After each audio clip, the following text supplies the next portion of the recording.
Di hadapan para hakim, Rudy meminta maaf atas perbuatannya dan mengatakan,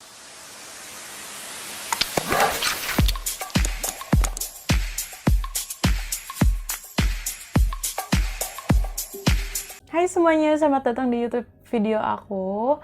Udah lama nih aku nggak upload video baru karena kemarin aku banyak deadline kerjaan sama deadline kampus. Juga ada beberapa hal yang perlu diurus dan agak ribet gitu.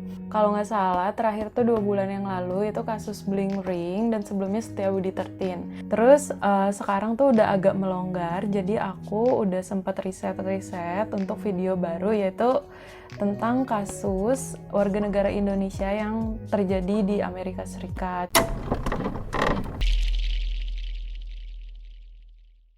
Kali ini aku mau bawain kasus tentang pemalsuan wine yang dilakukan oleh Rudy Kurniawan. Rudy Kurniawan ini adalah warga negara Indonesia yang lahir pada tanggal 10 Oktober 1976. Jadi kalau sekarang tuh berusia 43 tahun. Dia pindah ke Amerika Serikat, lebih tepatnya California, dengan visa pelajar pada akhir tahun 90-an karena memang dia berkuliah di California. Namun pada tahun 2003, visa dia tuh kan visa pelajar ya, jadi udah selesai gitu, udah habis, dan dia tidak memiliki izin tinggal lagi di Amerika Serikat, sehingga dia dikeluarkan surat perintah oleh Departemen Imigrasi di Amerika Serikat untuk mendeportasikan diri secara sukarela. Namun Rudy tidak meninggalkan Amerika Serikat dan dia menetap di sana secara ilegal. Rudy merupakan kolektor dan expert di bidang wine. Jadi dia tuh kayak selain sebagai kolektor dan ahli di bidang wine, dia kayak influencer juga di dunia koleksi wine gini. Rudy Kurniawan mengoleksi berbagai jenis wine, namun kesukaannya yang terutama adalah koleksi wine Domaine della Romane Conti. Nanti aku tulis tulisannya, aku bacanya sesuai hurufnya aja karena pelafalannya itu aku kurang bisa. Sehingga dia mendapat julukan Dokter Conti karena dia memang senang sekali mengoleksi wine-wine milik Domaine della Romane Conti tersebut. Gudang wine Rudy Kurniawan karena mengoleksi berbagai jenis wine terbaik di dunia dan juga wine-wine langka dianggap sebagai gudang koleksi wine terbaik di dunia.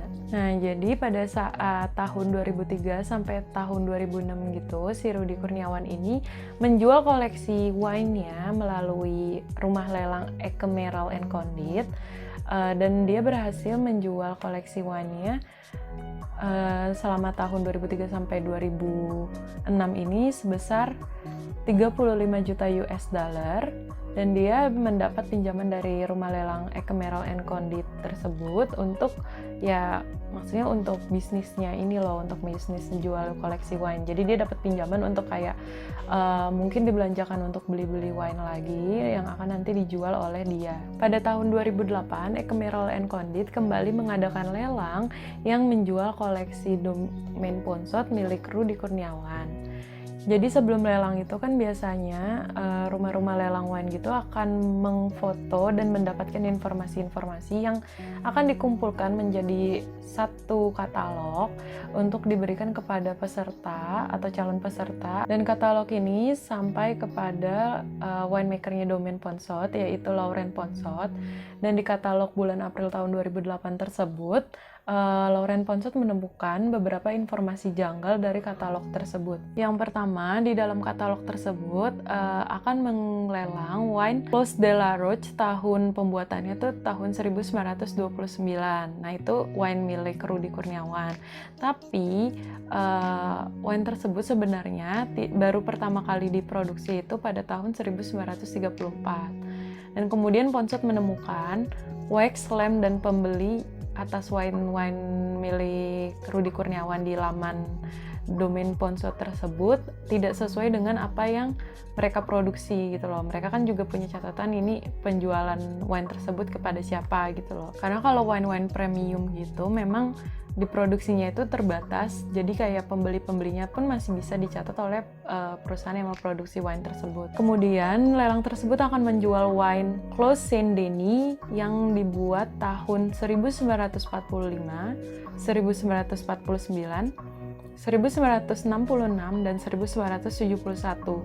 Sedangkan wine tersebut baru pertama kali diproduksi itu pada tahun 1982.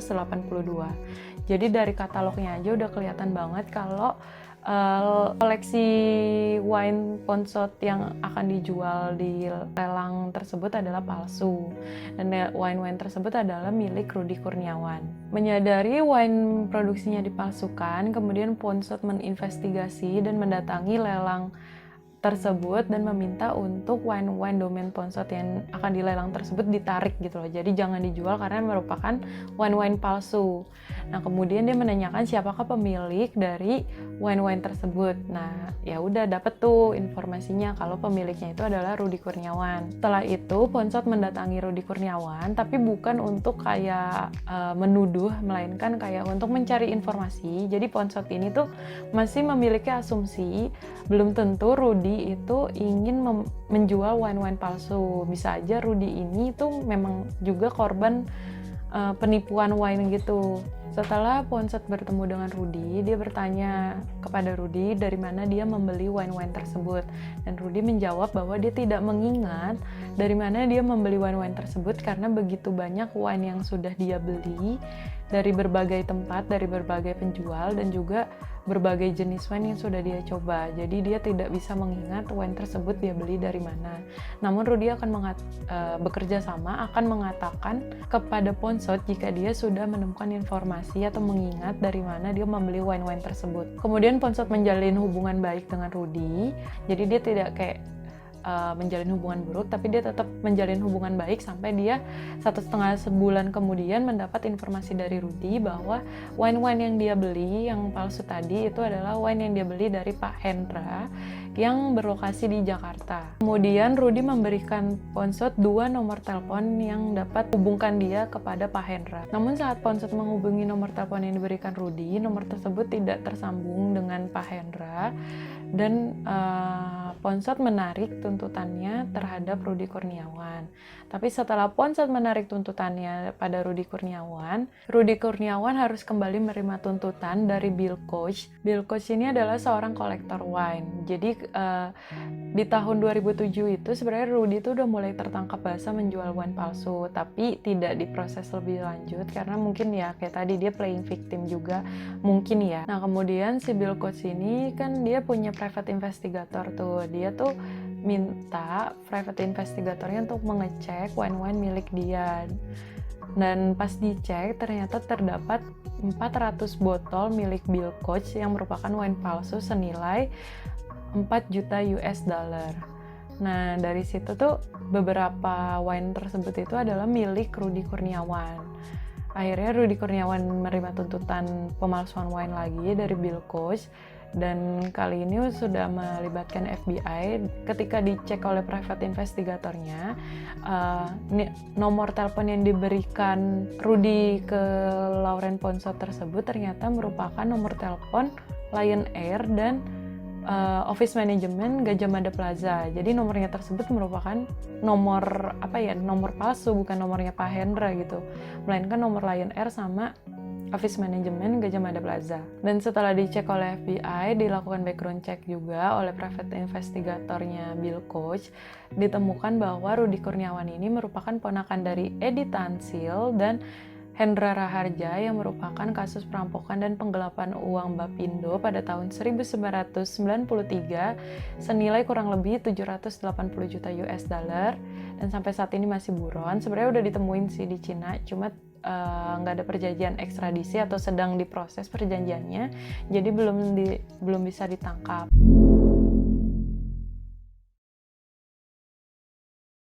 Rudi ditangkap pada 8 April tahun 2012 di rumahnya, dan juga ditangkap basah karena pas digerebek ke rumahnya tuh ditemukan barang bukti untuk memalsukan wine. Jadi pas di rumahnya ditemukan berbagai botol kosong dan coretan-coretan formula dan juga label-label wine palsu. Dan rumahnya tuh berantakan banget karena ya itu tadi dia menggunakan rumahnya untuk produksi wine palsu tersebut.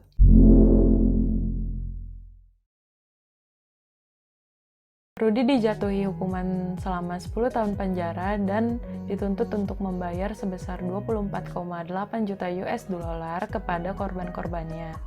Di hadapan para hakim, Rudi meminta maaf atas perbuatannya dan mengatakan, "Wine menjadi hidupku, dan aku kehilangan diriku di dalamnya. Sebuah obsesi yang akan sulit dikejar dari balik jeruji besi.